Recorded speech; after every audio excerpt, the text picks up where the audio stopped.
नमस्कार, जय संविधान साथियों। मैं राकेश और आप देख रहे हैं हमारा यूट्यूब चैनल। जैसा कि आप जानते हैं, हम खबर बहुजनों के लिए ही दिखाते हैं और आज हम आए हैं हिंगना पुलिस स्टेशन पर। यहाँ पर में एक घटना हुई है जिसके वजह से जो पीड़ित परिवार है वो बहुत ही दुखी है और यहाँ पर में पुलिस स्टेशन के चक्कर लगा रहा है। आइए जानते हैं क्या कारण है इसके पीछे में। सबसे पहले आपका आप तुमचं नाव सांगा। अलका दिनेश नगर. काय प्रॉब्लेम झाला आहे? माझ्या मिस्टरांचा खून झालेला आहे. खून होऊन जे आरोपी आहेत ते खुलेआम फिरत आहेत. त्यांनी संशयास्पद जे हे लावलेले आहेत, आरोप लावलेले आहेत, ते पण खुलेआम फिरत आहेत. आणि फक्त जे 3 आरोपी भेटलेले आहेत त्यांच्यानुसार असं दिसत नाही आहे की ते मेन आरोपी दुसऱ्यांना घोषित नाही करून राहिलेले आहेत. त्यांनी स्वतःच्या अंगावर घेतलेलं आहे. तक्रार नोंदवली आहे तुम्ही? तक्रार नोंदवलेली आहे आम्ही. FIR ची कॉपी वगैरे मिळाली तुमच्याकडे? आहे. तर काय प्रॉब्लेम पोलीस यंत्रणेकडून काय सांगण्यात येऊन राहिलं तुम्हाला? आम्हाला हेच सांगणं आहे की तुम्ही जे तपास करून राहिले ते जास्त प्रमाणात करा आणि आम्हाला मुख्य सूत्रधार आहे त्यांना अटक करावी आणि त्यांना अटक करून जसं जी शिक्षा है ते देनी। जय हिंद साथियों, मेरा नाम रितेश देजब्रतार है और मैं समता सैनिक दल मुख्यालय दीक्षाभूमि से हूँ। और जो पीड़ित परिवार है और पीड़ित परिवार की लड़की हमारे समता सैनिक दल की सदस्य है। एक समता सैनिक दल बाबा साहब के निर्माण किए हुए सैनिकों के घर में अगर किसी कर्ता पुरुष का अगर खात्मा होता है, मर्डर होता है या उनके ऊपर ऐसे अन्याय अत्याचार होते हैं तो सामान्य जनता के साथ क्या हो सकता है। ये घटनाक्रम हमारे नागपुर जैसे शहर में हिंगना तहसील में घटता है और अभी 8 दिन होते हुए भी जो घटना करने वाले जो आरोपी है सिर्फ उन्हीं को होता है। पर जिसके कारण ये घटना घटी है, जो मुख्य सूत्रधार है, उनको अभी तक पुलिस ने पूछताछ के लिए भी नहीं बुलाया है। और उनके सूत्र यहाँ के रूलिंग पार्टी बीजेपी के आमदार समीर जी मेघे से इनके साथ जुड़े हुए हैं। इसी कारण क्या पुलिस निष्पक्ष ये नहीं कर रही है। ये सब चीज़ों का आंसर यहाँ के पुलिस को देना चाहिए। इन्होंने हमारा अभी निवेदन सिर्फ दिया है, अगर उस पर तत्काल कार्रवाई नहीं करते हैं तो हम हमारे दल की ओर से, हमारे साथियों पार्टी बहुजन मुक्ति पार्टी की ओर से और अन्य सामाजिक संगठनों की ओर से यहाँ भव्य आंदोलन की घोषणा दी है। और इसके बाद अगर पुलिस कार्रवाई नहीं करती तो हम इसके आगे की रणनीति तय करेंगे और पीड़ित को जल्दी से जल्दी न्याय मिले। इसीलिए आज हमने नगरारे फैमिली की ओर से, समता सैनिक दल और बहुजन मुक्ति पार्टी की ओर से यहाँ के PI साहब को निवेदन दिए। उन्होंने आश्वासित किया है कि कार्रवाई करेंगे, पर मुझे लगता है कि वो दबाव में और प्रेशर में है क्योंकि जो मुख्य सूत्रधार है इस घटना के वो बीजेपी से कनेक्टेड लोग हैं। तो यहाँ पर मैं बहुजन मुक्ति पार्टी के कुछ सदस्य यहाँ पर में आए हुए हैं। सर, आपका परिचय बताइए।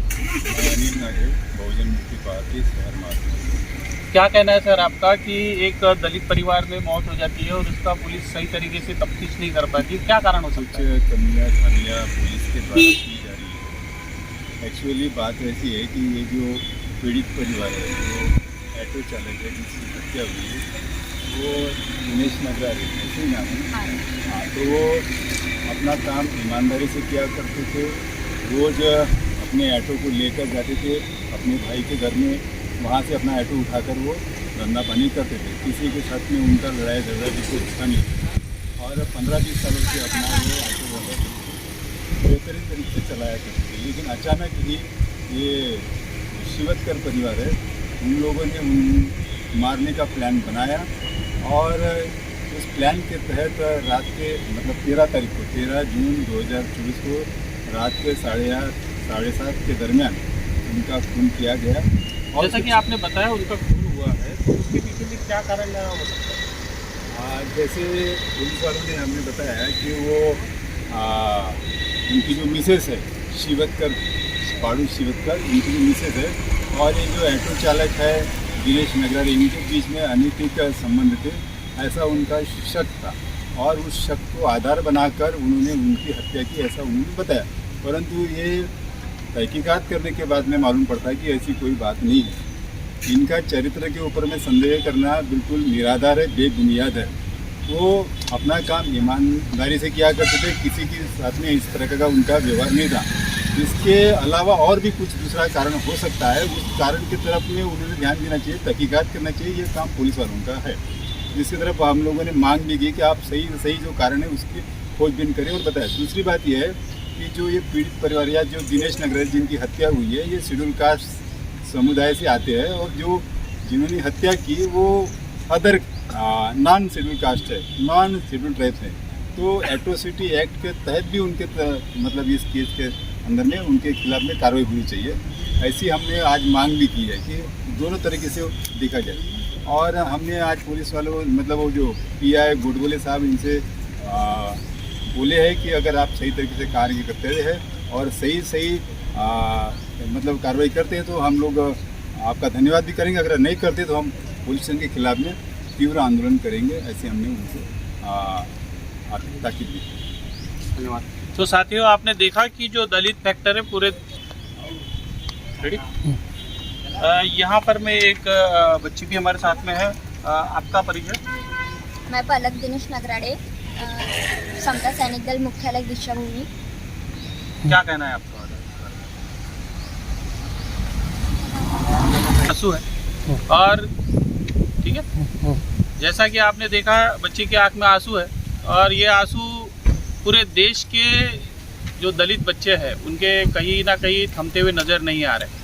पूरे देश में इस तरह का माहौल है कि जो दलित है, SC ST OBC के जो लोग हैं इनके साथ में अक्सर अन्याय और अत्याचार होता है और प्रशासन जो है वो कहीं ना कहीं किसी रसूख के दबाव में या किसी और दबाव में आकर सही तरीके से जांच नहीं कर पाता या नहीं होने दिया जाता है न्याय उन लोगों के साथ में जो यहाँ पर में इस देश में कमज़ोर माने जाते हैं, दलित माने जाते हैं या SC ST OBC में आते हैं।